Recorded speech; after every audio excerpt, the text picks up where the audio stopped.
Bonsoir frères et sœurs, bienvenue sur Kadash, votre chaîne, notre chaîne que le Seigneur Yahushua Hamashiach nous a donnée afin de nous édifier, de nous enseigner, de nous encourager, de nous consoler, de nous guérir en ce temps de la fin.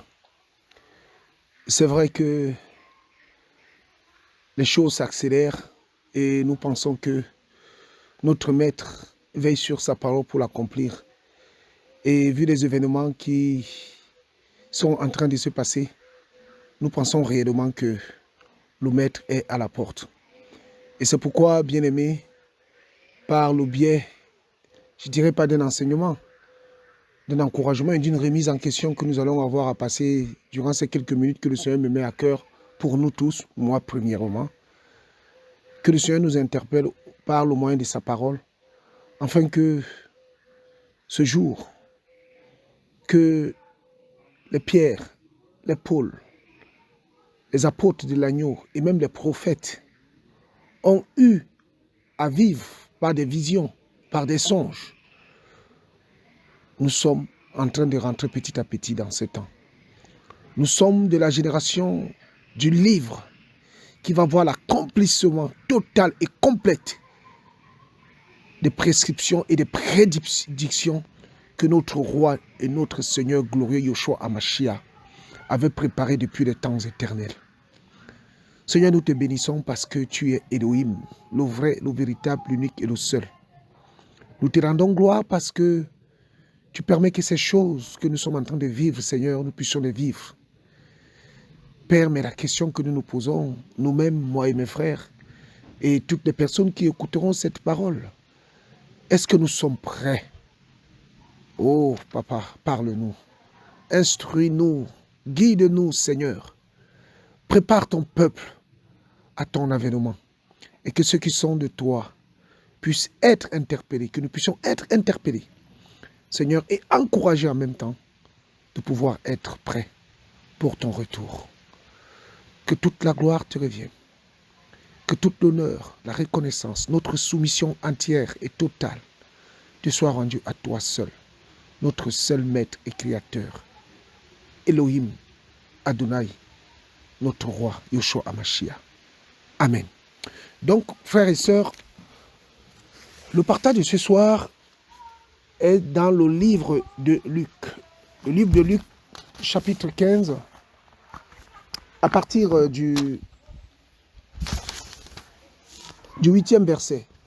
Alors, c'est une parabole que tout le monde connaît. Et je voudrais ici, n'est-ce pas, nous partager. On en avait déjà parlé aussi dans des précédents partages. Mais aujourd'hui encore, le Seigneur nous montre autre chose par rapport à cette parabole qui concerne l'Église, d'une part, et Israël aussi. Alléluia. Donc ici, la Bible parle de la parabole du drachme perdu. J'ai dit la parole. Lucas, chapitre 15, à partir du verset 8. Ou quelle femme, si elle a 10 drachmes et qu'elle en perd une, n'allume pas une lampe, ne balaie la maison et ne cherche avec soin jusqu'à ce qu'elle la trouve. Et lorsqu'elle l'a trouvée, elle appelle amis et voisines en leur disant: réjouissez-vous avec moi, car j'ai trouvé la drachme que j'avais perdue. C'est ainsi, je vous le dis, qu'il y a de la joie devant les anges d'Élohim pour un seul pécheur qui se repent. Seigneur, nous bénissons ta parole au nom de Yeshua. Amen. Frères, sœurs, le partage aura pour titre le 10e drachme. Le Seigneur parle ici d'une femme. Et l'apôtre Paulos, dans le livre d'Éphésiens, fait allusion, n'est-ce pas, à l'Église, qui est comme une épouse, comme une femme, que le mari, Yahushua, est en train de préparer pour pouvoir être présentable aux noces. Et nous pourrons aussi voir le livre d'Esther ou Hadassa, où, n'est-ce pas, lorsque le roi avait demandé qu'on lui trouve une épouse, alors que la reine Vachi avait déshonoré le roi par sa rébellion, la Bible déclare que Esther avait subi beaucoup de transformations pour sa toilette. Esther avait passé beaucoup de mois à se nettoyer parce qu'on ne se présentait pas devant le roi comme ça. Il fallait que la peau d'Esther puisse être lumineuse. Il fallait que Esther soit attirante dans un point de vue charnel. Mais nous, ici, nous sommes en train de nous préparer en vue de la rencontre des noces avec notre époux. Alléluia. Alléluia. Seigneur, merci. Et dans cette préparation, le Seigneur en appelle à notre bon sens, le Seigneur en appelle à notre intelligence donnée par le Saint-Esprit qui nous permet de comprendre ces choses. Pourquoi? Parce que dans le livre de Daniel, la Bible déclare que dans les derniers temps, l'intelligence augmenteront. L'intelligence augmenteront. Pourquoi? Parce que nous sommes dans les temps où le Seigneur a dispensé son esprit afin que nous puissions comprendre les choses que hier, nos pères ou nos aînés n'ont pas comprises. Alors, le drachme, la Bible déclare que au verset 8, ou quelle femme, si elle a 10 drachmes et qu'elle n'en perde une, n'allume pas une lampe, ne balaye la maison et ne cherche avec soin jusqu'à ce qu'elle l'ait trouvée. Frères, sœurs, ici, là, nous allons vraiment, avant de développer, toujours par la lumière de la parole, prendre le livre de Matthieu chapitre 6.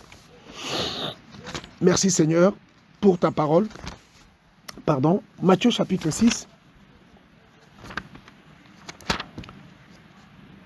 Nous allons prendre, c'est un enseignement que le Seigneur m'a donné ce matin.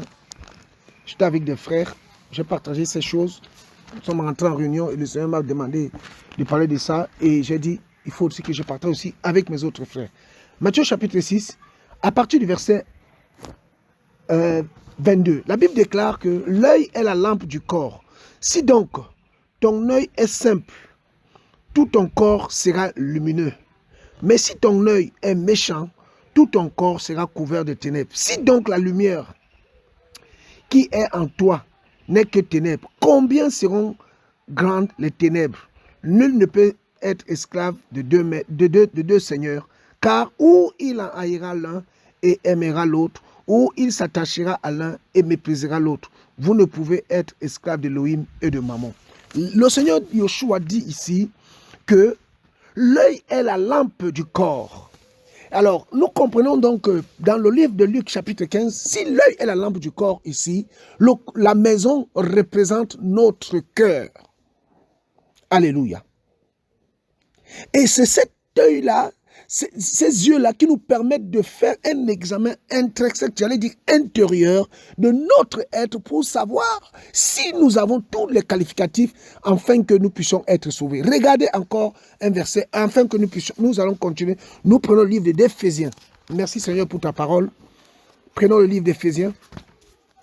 Alléluia. Gloire à ton Saint-Nom, Seigneur. Nous t'adorons, notre Elohim, notre Adonai, Éphésiens. Alléluia. Nous allons prendre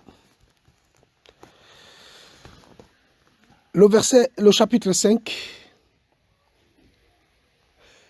Alors, à partir du verset 25, la Bible déclare, « Et vous, Marie, aimez vos femmes comme le Mashiach aimait l'Église, et s'est livré lui-même pour elle, afin de la sanctifier en la purifiant et en la lavant par le bain d'eau de la parole, pour faire paraître devant lui cette Église, donc cette épouse, cette femme glorieuse, sans tache, ni ride, ni rien de semblable, mais sainte et sans défaut. » On s'arrête là. Mais sainte et sans défaut. On parle, n'est-ce pas, d'une femme, d'une épouse qui doit être sans tache, ni ride, ni rien de semblable, mais sainte et sans défaut. Mais or, pour que l'Église puisse être sanctifiée, pour que l'Église puisse être sans défaut, pour que l'Église puisse être sainte, il faut la lampe. Regardez, frère. Qu'est-ce que la lampe? On va prendre le livre de Psaume 119. Psaume 119.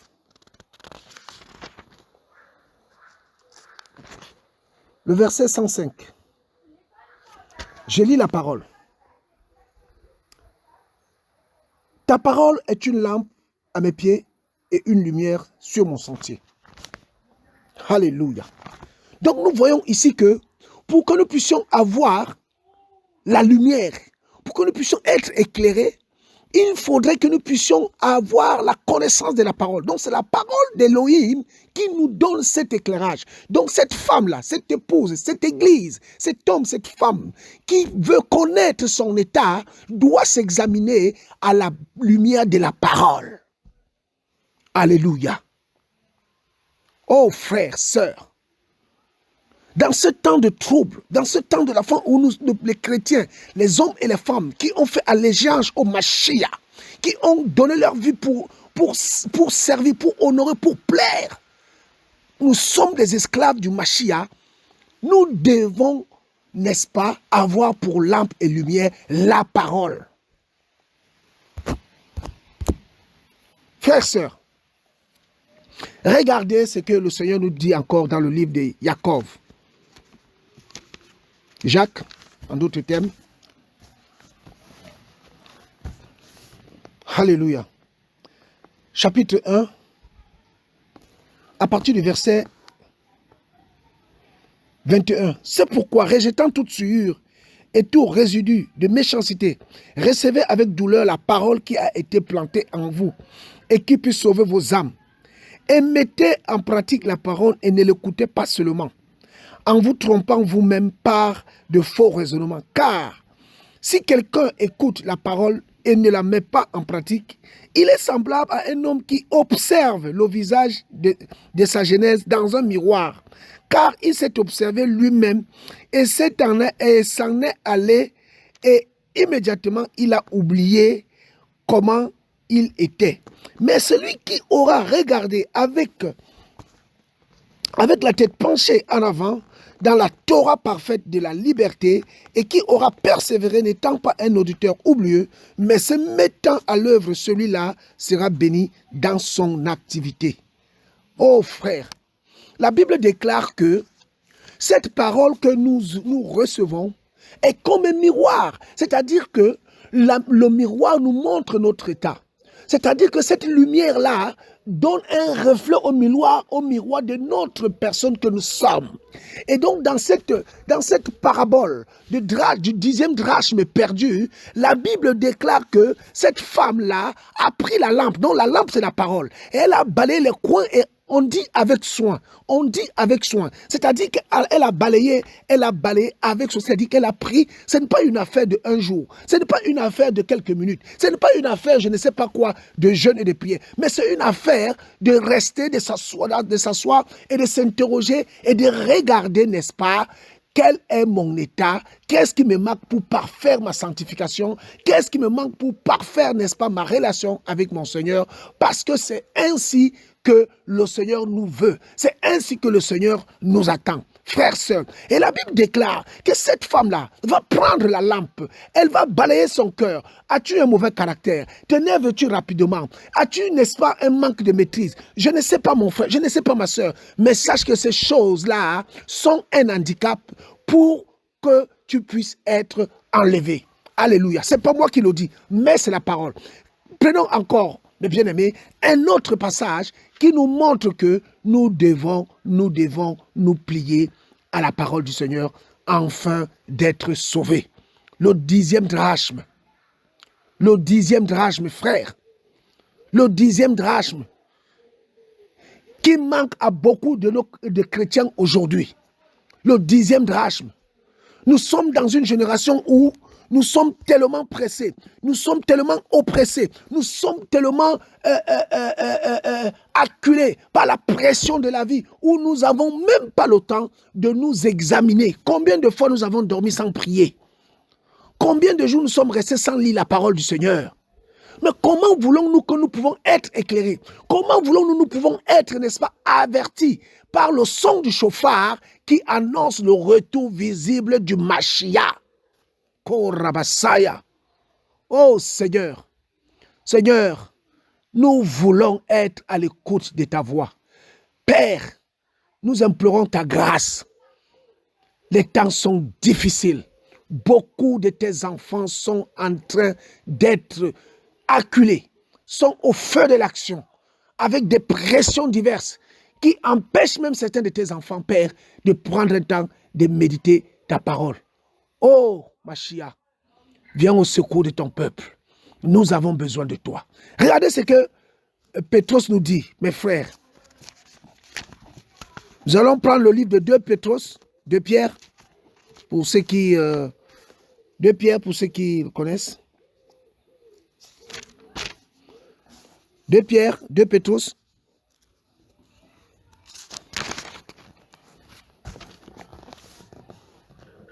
Alléluia. Donc, on va prendre le livre de 2 Pétros. Merci Seigneur. Alléluia, alléluia, alléluia. Nous te rendons gloire, nous te rendons grâce pour ton amour et ta fidélité. Alléluia. Alors, 2 Pétros, chapitre 1, on va prendre à partir du verset 3. La Bible déclare: comme sa divine puissance nous a donné tout ce qui regarde la vie et la piété au moyen de la connaissance précise et correcte de celui qui nous a appelés par sa gloire, par sa vertu, par lesquelles nous sommes donnés des grandes et précieuses promesses, afin que par elles, vous soyez faits participants de la nature divine, ayant échappé à la corruption qui règne dans le monde et par la convoitise. Pour cette même raison, ainsi faites tous vos efforts pour fournir à votre foi la vertu. Là, on commence à citer le 10e drachme, la vertu. Et à la vertu, la connaissance. Et à la connaissance, le contrôle de soi. Et au contrôle de soi, la patience. À la patience, la piété. Et à la piété, l'amour fraternel. Et à l'amour fraternel, l'amour tout court. Car si ces choses sont en vous et y abondent, elles ne vous laisseront pas paresseux ni stériles. Ni stériles pour la connaissance précise et correcte de notre Seigneur Yeshua Mashiach, car celui en qui ces choses ne sont pas permanentes est aveugle et ne voit pas de loin. Ayant oublié et ne voit pas de loin. Voir de loin ici parle aussi, n'est-ce pas, des événements futurs. Les événements futurs, l'accomplissement correct et précise de la parole du Mashiach qui est en train de vivre, que nous sommes en train de vivre maintenant. Voilà, celui en qui ces choses ne sont pas présents est aveugle et ne voit pas de loin, ayant oublié la purification de ses anciens péchés. C'est pourquoi, mes frères, efforcez-vous plutôt à affermir votre vocation et votre élection, car en faisant cela, vous ne trébucherez jamais. C'est ainsi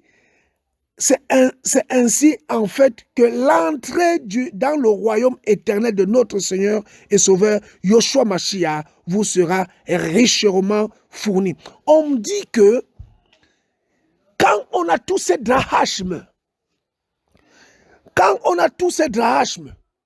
c'est ainsi que l'entrée dans le royaume éternel. Frères, sœurs, cette femme-là qui cherchait ce 10e drachme était consciente qu'il lui manquait quelque chose. Cette femme avait la bonté, par exemple. Cette femme avait la maîtrise de soi. Cette femme avait la patience. Mais peut-être que cette femme, il lui manquait l'amour. Oh, frère. Hébreux 12, 14 nous dira, recherchez la paix avec tous, la sainteté sans laquelle personne ne verra le Seigneur. Frère, regardons encore. Qu'est-ce que nous dit encore par rapport au 10e drachme? Je ne sais pas, mon frère, ma soeur, ce qui te manque pour parfaire ta relation avec Yeshua HaMashiach. Même le Seigneur, par cette parabole, nous interpelle, Église du Seigneur. Le Seigneur, par cette parabole, nous interpelle afin que nous puissions, frères, sœurs, fouiller de fond en comble dans notre cœur, dans notre homme intérieur, par la lampe. Cette lampe-là, nous avons compris d'après le livre de Psaume chapitre 119 verset 105 que cette lampe-là n'est que la parole d'Élohim, n'est que la parole du Mashiach. Qu'est-ce qui te manque, mon frère, ma soeur, pour que les portes du royaume te soient grandement ouvertes? Le Seigneur Yeshua HaMashiach nous invite à pouvoir balayer notre intérieur. En veux-tu à ton père? En veux-tu à ta soeur? En veux-tu à ton fils? As-tu des problèmes avec ton père? As-tu des problèmes avec ta mère? As-tu des problèmes avec ton cousin? Mets les choses en ordre. Frère, sœur, le Mashiach arrive. Vis-tu dans une vie de compromission? Es-tu en concubinage? As-tu menti à ton mari? As-tu menti à ta femme? Qu'est-ce que tu as fait? Est-ce que tu voles l'État? Qu'est-ce que tu peux faire? Mon frère, ma sœur, le temps est venu de mettre tout en ordre. Le maître arrive. Le maître arrive. Frère, vous ne voyez pas? Vous ne voyez pas que nous sommes en été ici, pour nous qui sommes en Europe, et que les pluies ne cessent de tomber en plein mois de juillet. Vous ne voyez pas les terres qui se fondent. En Allemagne, là-bas, il y a eu des morts. La terre a englouti plus de 200 personnes en Belgique. Vous ne voyez pas, frère. Vous ne voyez pas ce qui est en train de se passer. Un petit virus qui fait trembler le monde entier. Vous ne voyez pas. Mes frères, sœurs, le temps est à fouiller de fond en comble son être intérieur. Oh! Le Seigneur parlera à l'église de Laodicée, dans le livre d'Apocalypse, dans les 7 églises, frères. Cette église qui était riche, opulente en matériel, qui se disait voir, mais qui était aveugle. Et le Seigneur leur demandait de chercher du collyre. Frères, sœurs, il nous faut le collyre. Et ce collyre-là nous permet, n'est-ce pas, de pouvoir lire et comprendre la parole de Yeshua. Cette église que nous sommes l'église de Laodicée, frère. Nous sommes dans les temps de l'église de Laodicée. Nous savons que la richesse matérielle est venue nous substituer est venue substituer la relation que nous devions avoir de dépendance avec notre maître. Quand nos frigos sont constamment pleins, nos congélateurs sont constamment pleins, nous faisons des courses même sans en avoir besoin. Pourquoi? Jeûner devient un problème. Prendre un temps pour le Seigneur devient un problème. Nous ne pouvons même pas mettre à part nos considérations par rapport au portable pour pouvoir être en relation avec le Seigneur. Nous sommes tout le temps au téléphone. On ne peut même pas jeûner. On ne peut même pas prier. C'est le travail. On ne peut même pas lire la Bible. À quel moment la lampe pourra-t-elle t'éclairer? À quel moment pourras-tu entendre le cri du chauffard, le son du chauffard et répondre à l'appel? Le coronavirus est là. Et avec ce virus, nous voyons l'accélération de l'ennemi, de son plan. Nous sommes en train de vivre ces choses. Frères, le temps est à la repentance. Le temps est à la réconciliation avec notre Elohim. Que dit la parole?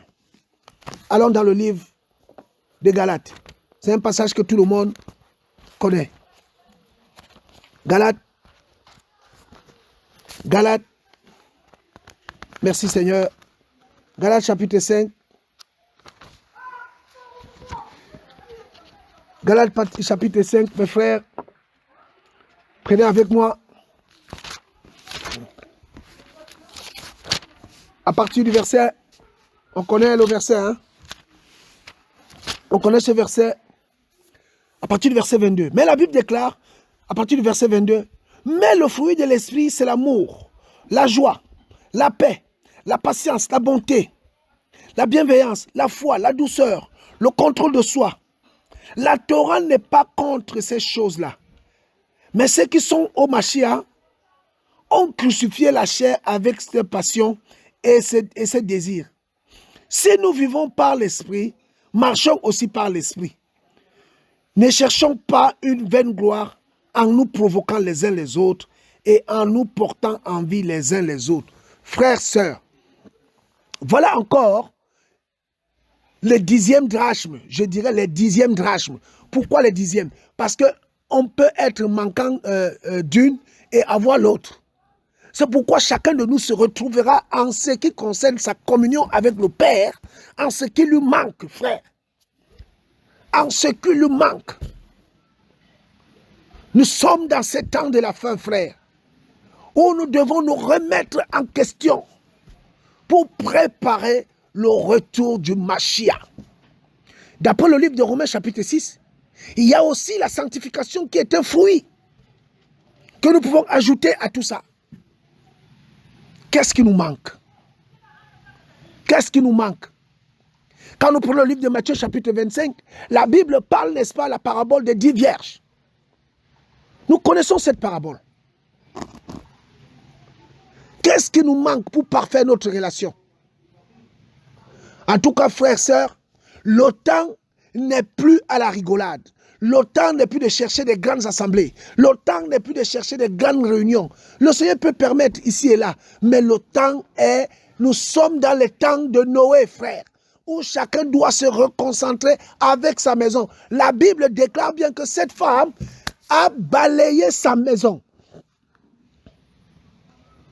Balayer sa maison ici concerne aussi ses enfants, son mari, sa femme, tous ceux de sa maison. N'est-ce pas, la Bible déclare dans le livre de Actes chapitre 16 là-bas, de croire au Seigneur, Actes 16 ou 17, je ne sais pas trop, crois au Seigneur Yeshua Hamashiach et tu seras sauvé, toi et toute ta famille. Nous sommes dans un temps où nous devons resserrer les rangs, frères, avec des cultes de maison, avec des programmes de prière de maison, avec le partage de la parole de maison, inculquer à nos enfants, frères, sœurs, que les temps sont proches. Le maître arrive. Bien-aimés, nous sommes de ceux dont les apôtres, les prophètes, avant la grâce, avant la venue de Yeshua, ont parlé. Nous sommes de cette génération. Est-ce que nous pouvons réaliser l'importance et la grâce que nous avons de voir ces choses? Nous sommes de cette génération qui verront le retour du Maître. Mais la question, comme le Seigneur pouvait le dire, quand le Fils de l'homme reviendra, trouvera-t-il la foi sur la terre? Vous avez la réponse. Seigneur, nous bénissons ton nom et nous te disons merci pour ce temps que tu as permis pour cet enseignement. Gloire à ton Saint-Nom, Père. Que cet enseignement nous encourage, nous interpelle, afin que nous puissions rentrer à nous-mêmes, Père. Oh Yeshua, afin que nous puissions être prêts pour ton avènement. Seigneur, tu reviens. Seigneur, tu reviens. Seigneur, tu reviens bientôt. Et à grande vitesse. Que ton nom seul soit béni. Je prie pour mes frères et mes sœurs qui écouteront cet enseignement. Seigneur, que tu les gardes. Et que tu nous révèles, Seigneur, ce 10e drachme qui nous manque pour notre sanctification et dans notre communion avec toi. Nous sommes dans les préparations de la noce, Père, des noces à donner avec toi. Seigneur, permets-nous de voir nos robes, afin que là où il y a une tache, nous puissions la nettoyer par ta grâce. Ton sang a coulé, Père, pour nous. Il n'y a plus de sacrifice pour le péché, car tu as été le sacrifice suprême. Que ton nom seul soit béni, Yeshua Hamashiach. Au nom de Yeshua. Merci Adonai, mon roi. Au nom de Yeshua. Amen.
choix